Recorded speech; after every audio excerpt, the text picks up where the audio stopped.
TV5 మూర్తి గారికి మళ్ళీ బాధ వేసిందండి. ఏమిటంటే బాధ, వాళ్ళ తెలుగుదేశం పార్టీ వాళ్ళ చైర్మన్ని టీటీడీ చైర్మన్ చేసినటువంటి వాళ్ళ నాయుడు గారిని టీటీడీ చైర్మన్ చేసినటువంటి పార్టీ రేపు జూలై 2వ తేదీ నుంచి ఒక కార్యక్రమాన్ని చేపట్టింది. ఏంటంటే గడప గడపకు టీడీపీ అని. గడప గడపకు టీడీపీ అనేది ప్రతిపక్షంలో ఉన్నప్పుడు చేసుకుంటారు. కానీ ఇక్కడ ఏంటంటే అధికార పక్షంలో ఉండి కూడా ప్రతిపక్ష పార్టీని ఢీకొనలేక, ప్రతిపక్ష పార్టీ అడిగేటటువంటి ప్రశ్నలకు సమాధానం చెప్పుకోలేక ఎమ్మెల్యేలందరూ కూడా సంపాదనలోనే పడ్డారు. ఎమ్మెల్యేలందరూ కూడా వాళ్ళ వ్యక్తిగత స్వార్థంతో పనిచేసుకుంటూ పోతూ ఉన్నారు. ప్రజలను గాలికి వదిలేశారు. కాబట్టి మీరందరూ కూడా ప్రజల దగ్గరికి వెళ్ళండి, ప్రజల దగ్గరికి వెళ్ళేటప్పుడు కార్యకర్తలతో మమేకం అవ్వండి అని చంద్రబాబు నాయుడు గారు పిలుపునిచ్చారు.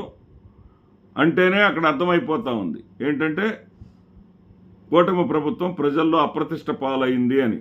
దానికి కౌంటర్గా జగన్మోహన్ రెడ్డి గారు పిలుపునిచ్చారు. ఏమిటంటే రీకాల్ ద మేనిఫెస్టో. బాబు మేనిఫెస్టోను గుర్తు చేసుకుందాం. ఆ మేనిఫెస్టోని గుర్తు చేసుకోవటం ద్వారా 2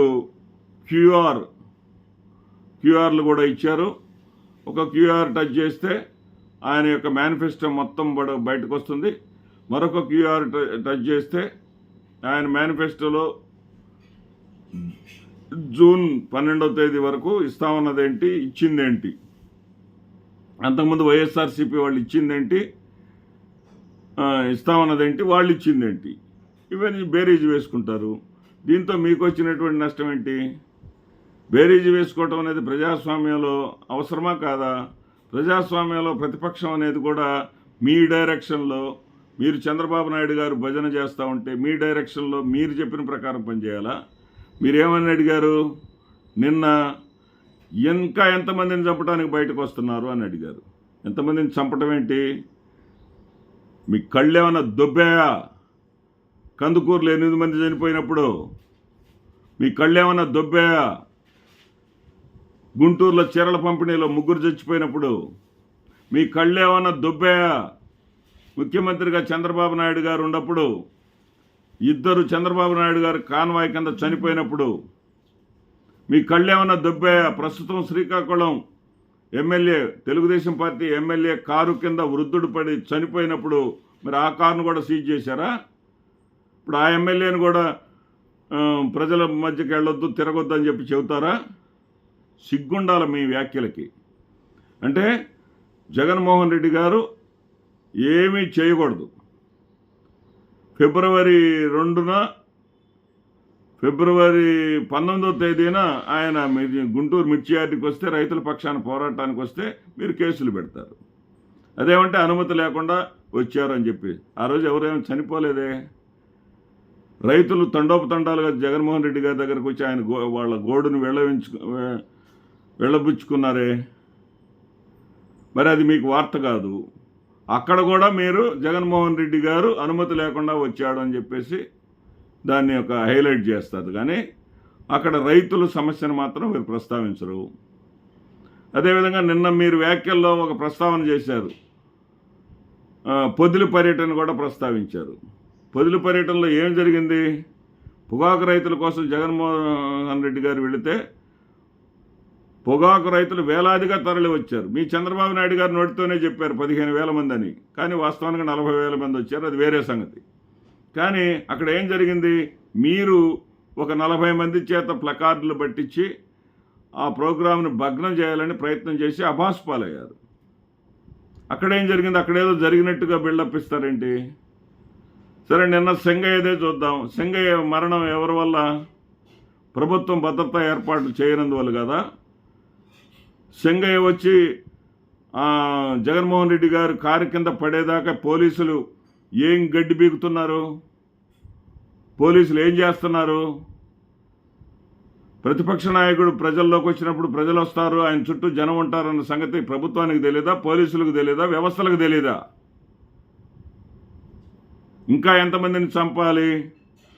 ఎంతమందిని చంపాలి కాదు, ప్రభుత్వంలో అధికారంలోకి వచ్చిన తర్వాత మీరు ఎంతమందిని చంపారు దాని సంగతి చెప్పండి.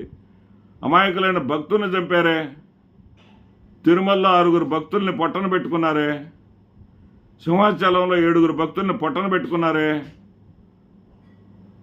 మీరు గతంలో మీ చంద్రబాబు నాయుడు గారు ముఖ్యమంత్రిగా ఉన్నప్పుడు సినిమా షూట్ కోసం, అడ్వర్టైజ్మెంట్ కోసం 2 గంటల పాటు ప్రజలను నిలువరించి పుష్కర స్నానాల కోసం 29 మందిని పొట్టన పెట్టుకున్నారే. అప్పుడేమని అడిగారు మీ చంద్రబాబు నాయుడు గారు? కుంభమేళాలో చావట్లేదా? జగన్నాథ రథచక్రాల కింద పడి చావట్లేదా? యాక్సిడెంట్లు అయి చావట్లేదా అన్నారే. ప్రాణాల విలువ గురించి మీరు మాట్లాడతారా? ప్రాణాల విలువ గురించి ఇంకా ఎంతమందిని చంపుతారని మీరు ప్రశ్నిస్తారా? మూర్తి గారు, మీరు ఇలాంటి జర్నలిజం చేసే బదులు నోరు మూసుకొని కూర్చోండి. ప్రజలు తిరగబడేదాకా తెచ్చుకోబాకండి. ఫోర్త్ ఎస్టేట్గా ఉండాలి. మీడియా అనేది ప్రజల పక్షాన పోరాడాలి. ప్రజా వ్యతిరేకతను ఎదుర్కొన్నటువంటి ప్రభుత్వం పక్షాన కాదు మీడియా ఉండాల్సింది, ప్రజల పక్షాన మీడియా ఉండాలి. ఆ దమ్ము మీకు లేదని చెప్పేసి ఒక పచ్చ కోటు వేసుకొని లేదా పచ్చ చొక్కా వేసుకొని మీ యాంకరింగ్ చేసుకోండి అక్కడ. అప్పుడు అభ్యంతరం ఉండదు ఎవరికి కూడా. అంతేగాని TV5 అని పేరు పెట్టుకొని ప్రతిపక్ష నాయకుడు ఇంకా ఎంతమంది వచ్చి ఎంతమంది, షర్మిల గారు కూడా అన్నారు. షర్మిల గారు ఈ రాష్ట్రంలో ఆమె PCC అధ్యక్షురాలని ఎవడు అనుకోవట్లా, ఆవిడ BPC అధ్యక్షురాలు అనుకుంటున్నారు, బాబు ప్రయోజనాల కమిటీ అధ్యక్షురాలు అనుకుంటున్నారు.